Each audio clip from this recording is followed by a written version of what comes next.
Hola, de esta manera comenzamos con esta cursada. Cuando hablamos de principios de administración, estamos hablando de administrar, estamos hablando de gestionar. Y si hablamos de administrar y gestionar, tenemos que entender cuáles son los dos conceptos. Si miramos algunos significados, algunas definiciones del diccionario, vamos a ver que dicen que, por ejemplo, administrar es cuidar, es gobernar, es regir. O sea que el administrador gobierna y rige. Esos conceptos los tenemos muy claros, pero también el administrador, el buen administrador, debe cuidar. Cuando hablamos de administrar, otra definición que encontramos en el diccionario, con algunas definiciones por internet, podemos definir administrar y gestionar como procesar decisiones conducentes al logro de un propósito. El administrador, la persona que gestiona, es quien gobierna algo, ahora vamos a ver qué es ese algo, rige sobre ese algo, cuida ese algo y administra y gestiona para lograr un propósito. Entonces, esa es la función del administrador. ¿Mm? Gobernar, regir, cuidar, tomar decisiones y buscar conseguir un propósito. ¿Por qué hay que gestionar? ¿Por qué hay que estudiar esto?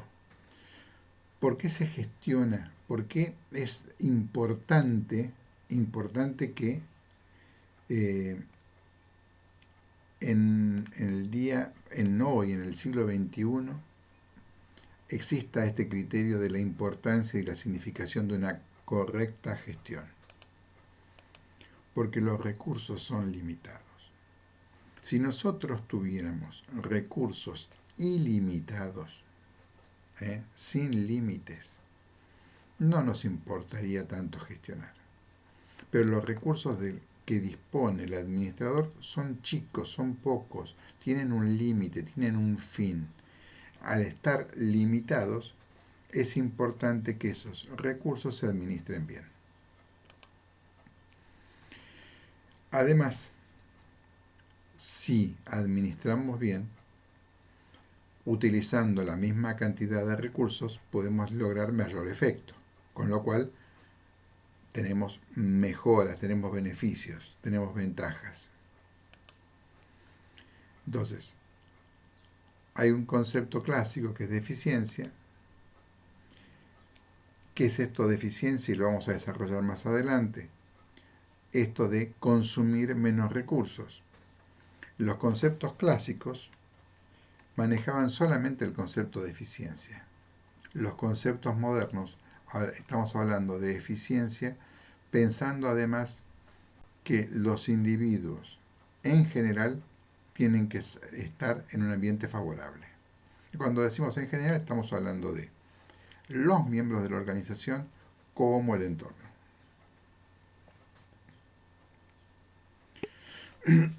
Cuando hablamos de gestionar, uno puede gestionar su tiempo, uno puede gestionar un montón de cosas, su presupuesto, su economía propia, pero nosotros desde esta materia lo que vamos a hablar de gestionar son organizaciones. Y si vamos a hablar de organizaciones, vamos primero a definirlas. Vamos a llamar organizaciones a un conjunto de personas, con un objetivo en común, con roles específicos, ubicados en un lugar y tiempo determinados. Y ahora vamos a ver otras definiciones, pero más o menos todas las definiciones que ustedes vayan a encontrar de organizaciones, pueden buscar en internet, en bibliografía, van a estar girando alrededor de estos conceptos. Acá hay otra definición, también sacada de internet o de algún libro. Grupo de personas enfocadas en alcanzar un objetivo en común, en el cual cada miembro cumple un rol definido e indispensable para que la misma subsista. Vamos a la que sigue. Y en un espacio físico en un momento determinado. A ver, tenemos estas características. Son 5. Grupo de personas, objetivo en común, roles específicos, en un lugar y en un tiempo determinado. Vamos a empezar a analizar un poquito cada una. Grupo de personas. ¿Por qué o qué se entiende por grupo de personas? Una organización no es una persona. Tiene que haber más de una persona. Ya dos personas es suficiente para hablar de organización. Siempre cuando hablamos de organizaciones hablamos de más de una persona.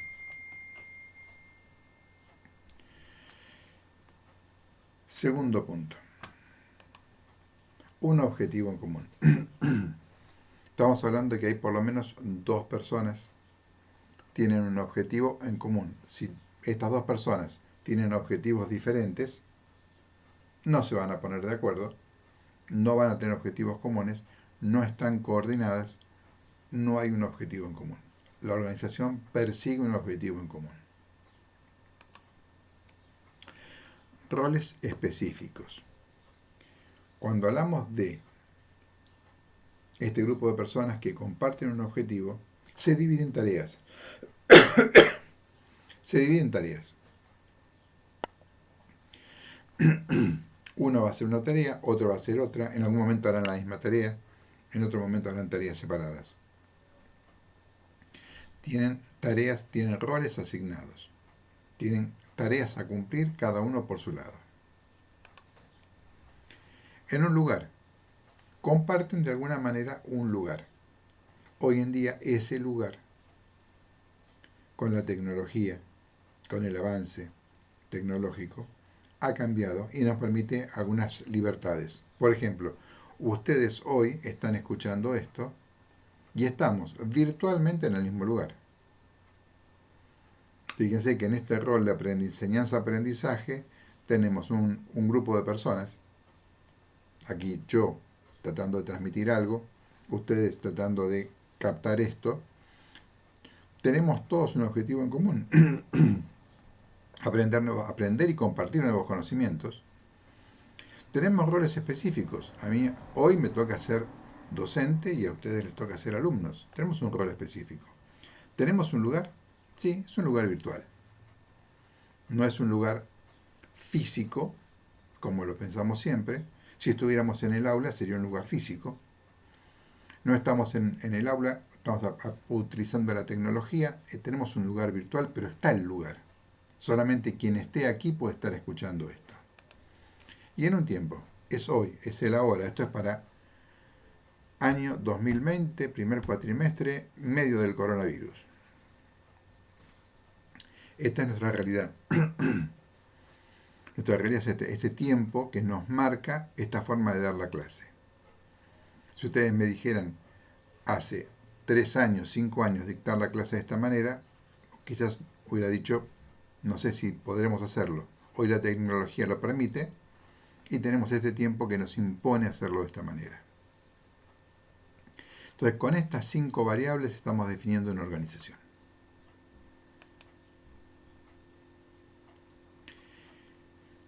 ¿Qué elementos o qué componen una organización? ¿Qué es lo que influye en una organización? Acá tenemos 3 niveles de análisis. Dentro de la organización misma tenemos gente, recursos materiales y recursos simbólicos. A ver, vamos a tratar un poquito esto. Cuando hablamos de recursos materiales estamos hablando de esto, todo lo que la Tierra nos provee, materia prima, tecnología, maquinarias. Más hoy en día sabemos que necesitamos siempre capital para mover la organización. Cuando hablamos de recursos materiales nos estamos refiriendo a esto, todo lo que provenga de la Tierra y todo lo que provenga del capital. Cuando hablamos de recursos humanos hablamos de la gente que nos aportan su trabajo. Y algo que muchos no llegan a considerar, no llegan a valorar la verdadera significación que tiene, son los elementos simbólicos, que es todo aquello inmaterial, pero que sin embargo representa o puede definir un grupo. Es un concepto complejo, pero les voy a poner varios ejemplos para que ustedes me entiendan. Si yo les pongo esto, evidentemente este es un elemento simbólico, más allá de que está representado en una tela, pero en realidad lo que importa acá no es la tela en sí, sino lo que representa. Esta tela nos representa a todos los argentinos. para aquellos que son futboleros, estos dos escuditos le van a significar algo. Y para el que es de River, no le va a gustar mucho, y para el que es de Boca fanático tampoco le va a gustar este. Este es otro símbolo que existe. Otro símbolo, en este caso de una religión, y otro símbolo también de la religión católica. Entonces, fíjense el valor, la significación, el poder que tienen los símbolos. Entonces, desde la gestión tenemos que también poder administrar este tipo de elementos, porque tienen una significación muy importante para la gente. Luego tenemos un contexto inmediato. Cuando hablamos de contexto inmediato, es aquello que está totalmente cercano a la organización y también es relativo a la organización. No hay un absoluto en cuanto al contexto inmediato. ¿Cuál es el contexto inmediato para, por ejemplo, un almacén de barrio? Y lo que pasa en el barrio. Si el barrio donde está ubicado ese almacén es un barrio de gente que va cobrando por quincena, quizás tenga libreta, quizás tenga libreta que anoten lo que van sacando y cada 15 días le van pagando o va cobrando lo que ha vendido. Si es un supermercado, quizás el contexto inmediato es toda la ciudad. Si es Coca-Cola, el contexto inmediato es todo el país. Entonces, el contexto inmediato no es una cuestión física, sino que es relativa a la escala de la organización. Y el contexto general, finalmente, es aquello que rodea a todos. Por ejemplo, hoy el contexto general argentino y mundial está marcado por el coronavirus, indudablemente.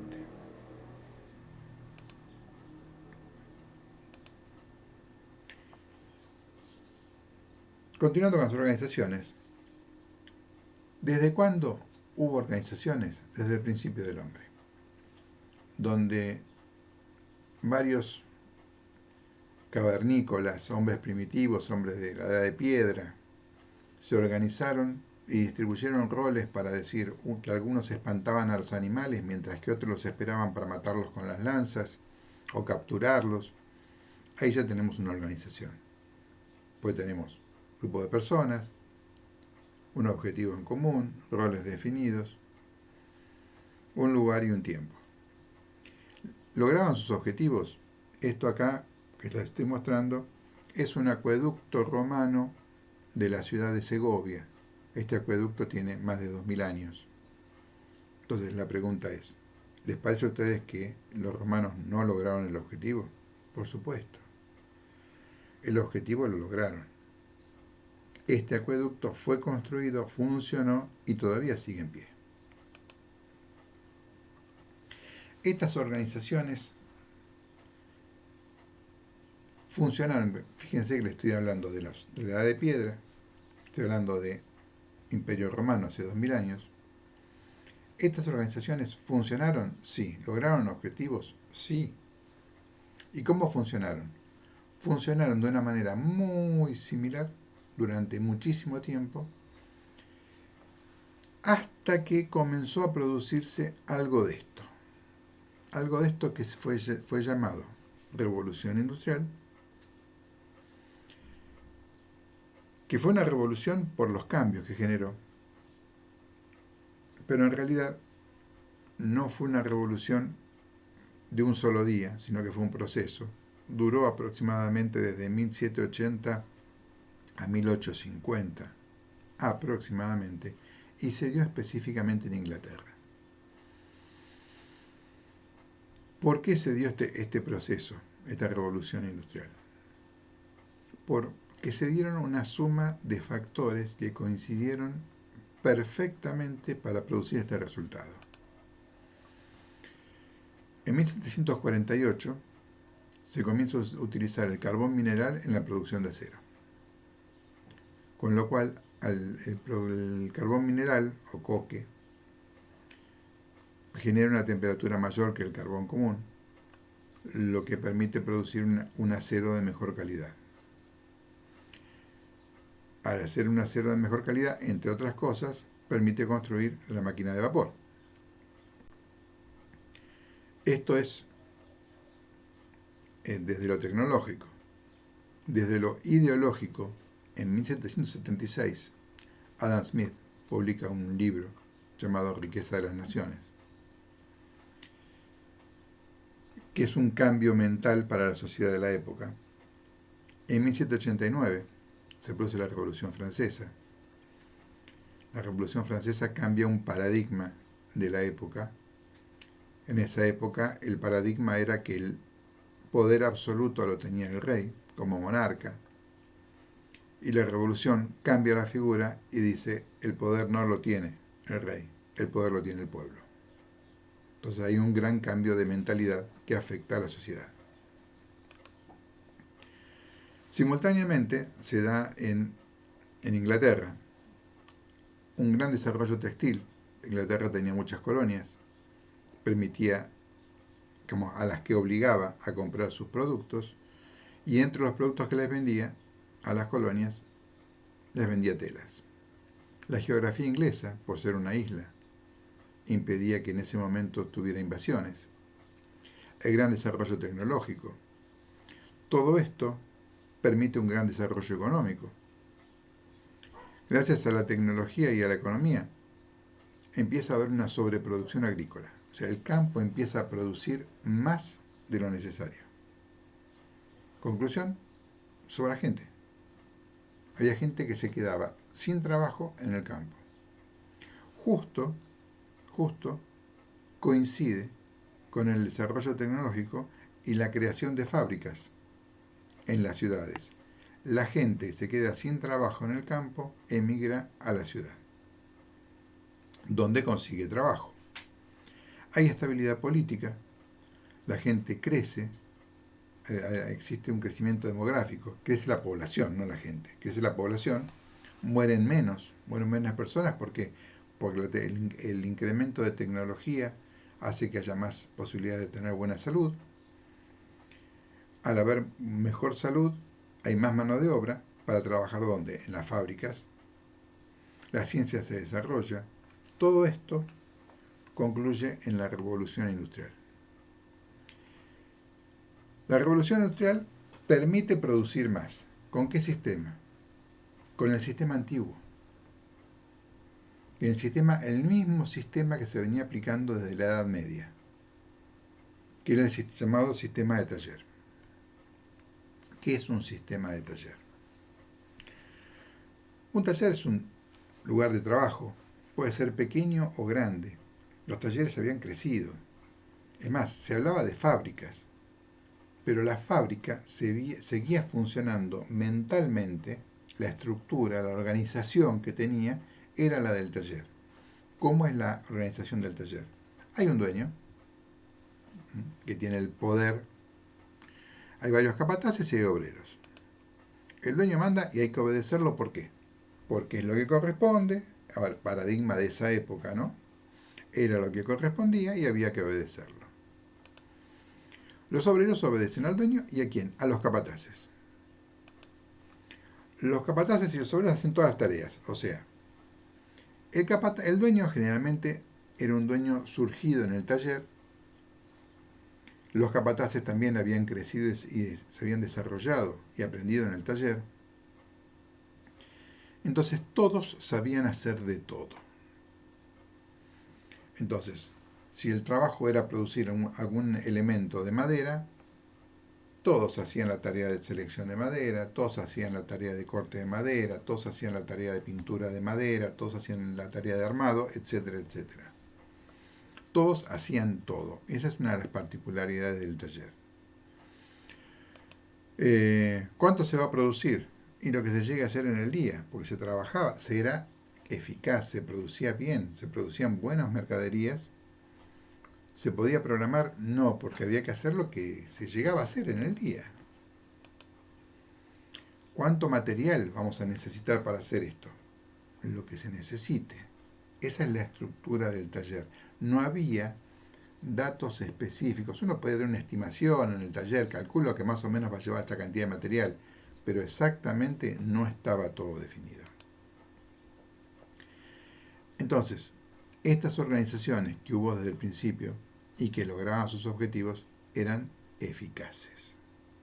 A esto de alcanzar el objetivo lo llamamos en administración eficacia. ¿Alcanzaban estas organizaciones sus objetivos? Sí, eran eficaces. Ahora nosotros vamos a incorporar un nuevo concepto que es el de eficiencia. Entonces, cuando hablamos de eficacia, estamos hablando de alcanzar un objetivo propuesto, un objetivo deseado, un objetivo buscado.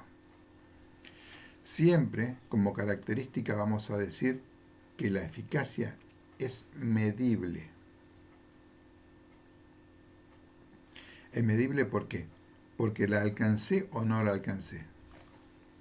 Vamos a volver para atrás. Quise construir este acueducto. ¿Se construyó o no se construyó? ¿Está construido? Sí. ¿Lo terminamos? Sí. Listo. Quiere decir que se ha sido eficaz. Puedo medir, puedo cuantificar. Quiero producir 10 unidades de algo. Produje 10 unidades. ¿Alcancé el objetivo? Sí. Produje 9. Ah, no. El objetivo era 10. Se han hecho 9. No hemos alcanzado el objetivo. ¿Se entiende esto de eficacia? Es objetivo, lo puedo medir, no es opinable, no es cuestionable. Si la propuesta era hacer 10 unidades y hemos hecho solo 9, listo, no discutamos. Bueno, es casi, no, el casi en gestión no existe. ¿Se logró el objetivo o no se logró el objetivo? Cuando hablamos de eficiencia, estamos hablando de haber alcanzado el objetivo propuesto, pero acá estamos hablando de emplear menos recursos. Y los recursos, como les decía antes, los principales, los que se consumen, los simbólicos no se gastan. ¿Cuáles son los que se van a gastar? Los recursos de la tierra, que son la materia prima, y por otro lado, el otro recurso que vamos a gastar es la mano de obra. ¿Cuánto tiempo de mano de obra vamos a estar insumiendo? Entonces, la eficiencia es comparativa. ¿Por qué digo que es medible? Porque ¿alcancé el objetivo de hacer las 10 unidades? Sí, alcanzamos las 10 unidades. Perfecto. ¿Y cómo sé yo que fui eficiente? Porque me comparo. ¿Con quién me comparo? Ahí empezamos a buscar con quién compararnos. ¿Con quién me puedo comparar? Conmigo mismo. ¿Cómo? Conmigo mismo en otro momento. Un deportista que va entrenándose, por ejemplo, un deportista que corre carreras.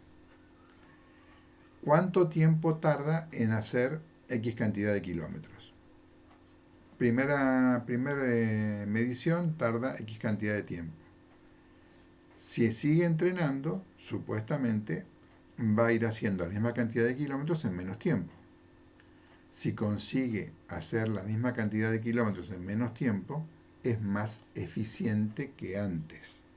Por eso hablamos de que es comparativa. Necesito tener un punto de referencia. A su vez, yo puedo compararme conmigo en otros tiempos o puedo compararme con la competencia. ¿Cuánto me cuesta a mí producir esto? X pesos. ¿Cuánto le cuesta a la competencia? Si yo logro producir lo mismo en menos tiempo, soy más eficiente que el otro. Por eso la eficiencia es comparativa. Siempre necesitamos tener una referencia para compararnos. Bien, por hoy es suficiente. Por ahora es suficiente. Seguiremos luego. Gracias.